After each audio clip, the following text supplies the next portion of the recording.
अस्सलामुअलैकुम। मार्केट इंतहाई ज़्यादा बुलिश हुई है और मार्केट किसी भी वक्त हमको सरप्राइजेस दे सकती है अच्छी जानब इंशाअल्लाह। तो हम देख सकते हैं कि सबसे पहले कि मैंने वीकली चार्ट ओपन किया हुआ है, तो मार्केट ने ऑलरेडी यहाँ पर अगर आप देखें बिटकॉइन यूएसडीटी का चार्ट, तो ऑलरेडी यहाँ पर मार्केट दोबारा से टेस्टिंग कर रही है इस वक्त वीकली बेसिस पे इस लाइन को। तो होपफुली आने वाले दिनों में इसके लिहाज से हमें बहुत सारी अच्छी खबरें देखने को मिलेंगी। अगर हम 4 आवरली चार्ट पर देखें यहाँ पर, तो आपको दिखाई देगा कि एक W शॉर्ट टाइम फ्रेम में बन रहा है, तो which is normally a bullish sign also के मार्केट के लिए। तो आप यहाँ पर अगर देखना चाहें तो आपको एक ज़बरदस्त सा W सा एक फॉर्म होता हुआ दिखाई दे रहा है।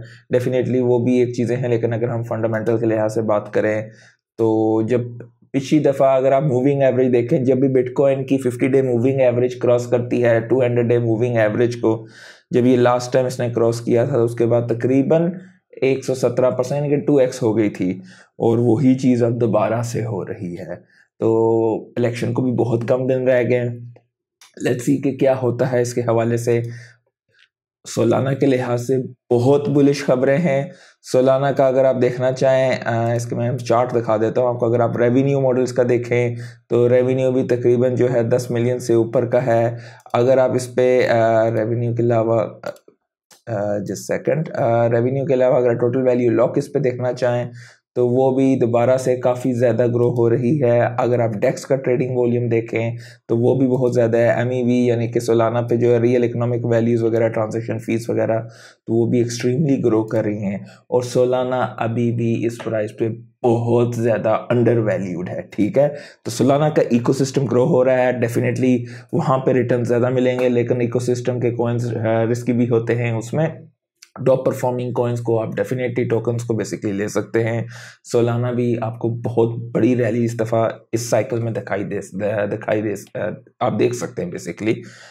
इथेरियम ने फिलहाल इतना हमें कोई मतलब मायूसी की है किस्म का।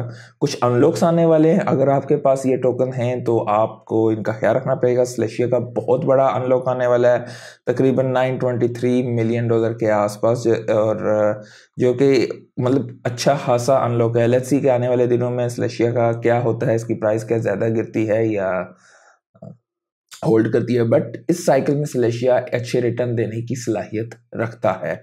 और सुई का भी एक अनलॉक आने वाला है, लेकिन वो तकरीबन 2.96% है उसका, तो इतना मेजर आपको वहाँ पे दिखाई नहीं देगा।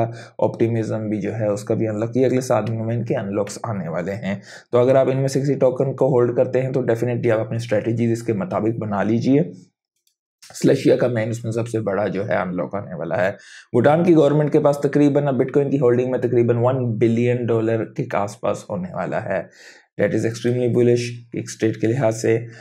रोबिनहुड जो है इन्होंने लॉन्च किया है अभी प्रेसिडेंशियल इलेक्शन के बेसिकली कॉन्ट्रैक्ट्स, जिन्हें CFDs या कॉन्ट्रैक्ट्स जो कुछ मर्जी के हैं, स्टे अवे फ्रॉम दिस, हराम होते हैं। जिनसे बच सकते हो बचो।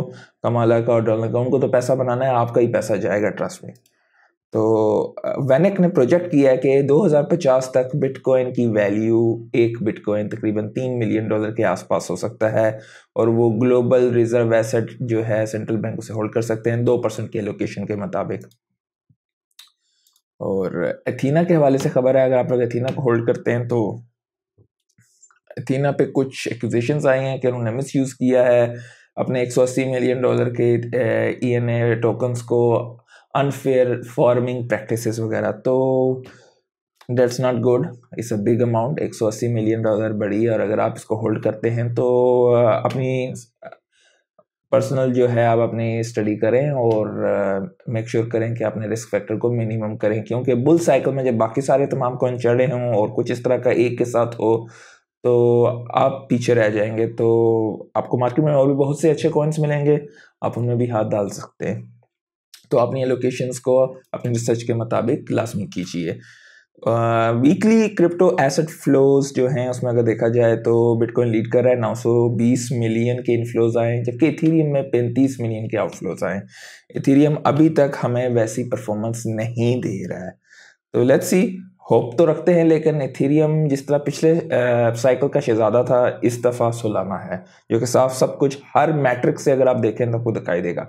ओल्ड कॉइन सीजन के हवाले से बहुत सारे दोस्त पूछते थे, तो ओल्ड कॉइन सीजन का जो उम्मीद की जा रही है कि first quarter of next cycle 2025 का, जाहिर है पहले बिटकॉइन अपना ब्रेक करेगा ऑल टाइम हाई, उसके बाद कुछ मेजर ओल्ड कॉइन साथ साथ चलने शुरू होंगे, लेकिन बिटकॉइन की मेजर डोमिनेंस होगी और उसके बाद बिटकॉइन की स्टेबिलिटी होगी डोमिनेंस पे, और ओल्ट्स जो है राइज होंगे, वो probably end of the cycle जो करके है कि नवंबर जो है उसमें नॉर्मली सारी चीज़ें चढ़ेंगी, लेकिन दिसंबर के आखिरी जो होता है उसमें क्रिसमस वगैरह, साल का आखिर, छुट्टियां थोड़ी सी मार्केट ठंडी होती है। उसके अलावा एक और चीज़ भी है, जो यूएस में टैक्स रिटर्न्स वगैरह और ये सारा कुछ फाइल किया जाता है, वो भी नवंबर के एंड और दिसंबर में होता है। तो फिर दोबारा जनवरी से हम ये चीज़ एक स्टार्ट, ओल्ड कॉइन का सीज़न जब स्टार्ट होगा वो एक क्रेजी सीज़न होगा। तो अपनी सारी प्रिपरेशंस आपको पहले से करके रखनी है ओल्ड कॉइन्स के हवाले से, ठीक है। और नॉर्मली ये बताया जा रहा है कि हाँ भाई, जब भी सिंपल मूविंग एवरेज जब पिछली दफ़ा 2020-21 में 20 और 40 की जो है जब क्रॉस हुई थी, तो वो अब यहाँ पर जो है एक्सपेक्ट की जा रही है कि अगले साल के पहले क्वार्टर में होगी। तो उसके बाद आप देख सकते हो क्या हुआ था तो मार्केट कैप में, पर ये आपको ये रिप्रेजेंटेशन नहीं दे रहा है कि कौन से कॉइन, तो आपके कॉइन हमेशा अच्छे होने चाहिए, ठीक है। मुझे लगता है मैं आउट ऑफ फोकस हूँ, मैं इसको फोकस में कर लूँ। तो बिटकॉइन का ये आप देख सकते हैं, जो कि मैंने ऑलरेडी आपको बताया भी है कि वीकली जो है बुलिश फ्लैग यहाँ पे कंफर्म हुआ है ब्रेकआउट, तो ये भी एक अच्छी चीज़ है। एयर ड्रॉप्स के हवाले से बड़ी खबर ये है कि नमादा का मैंने बहुत पहले भी शेयर किया था, नमादा का भी इनकरीब हम लोग एक्सपेक्ट कर रहे हैं। मेन नेट जैसे ही लॉन्च होगा तो एयर ड्रॉप मिलेगा। मूव का भी साल मतलब इस क्वार्टर में हमें मिलने की उम्मीद है, और बैरा, प्रिज्म और इनिशिया के भी आने वाले दिन में हमें मिल सकते हैं, हो सकता है वो अगले साल में हो। सोलाना का गोल्डन क्रॉस मैंने कल भी आप लोगों के साथ शेयर किया था, तो वो तकरीबन करीब लगा हुआ है, तो होपफुली कि सोलाना भी ब्रेकआउट के, मैंने कल आपको बताया था, अगर आप कल की वीडियो देखेंगे तो आपको अंदाज़ा होगा कि सोलाना की प्राइसेस वैल्यू कहाँ तक जा सकती हैं यहाँ से ब्रेकआउट के बाद।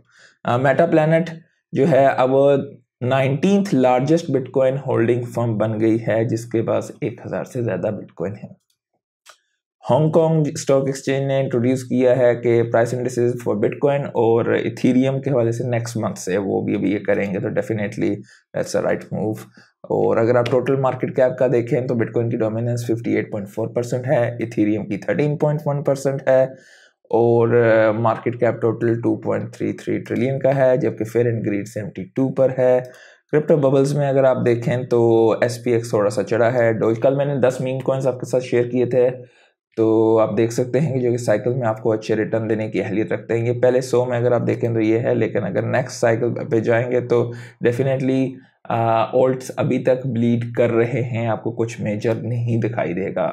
फर्स्ट थिंग विल बी क्या बोलते हैं बिटकॉइन, और उसके बाद आपको मेजर ओल्ट सीजन स्टार्ट होता हुआ दिखाई देगा। तो आज के लिए इतना ही, उम्मीद करता हूँ कि आपको कुछ सीखने को मिला होगा। लाइक तो कर दीजिएगा, चैनल को सब्सक्राइब कर दीजिएगा। अल्लाह हाफिज़।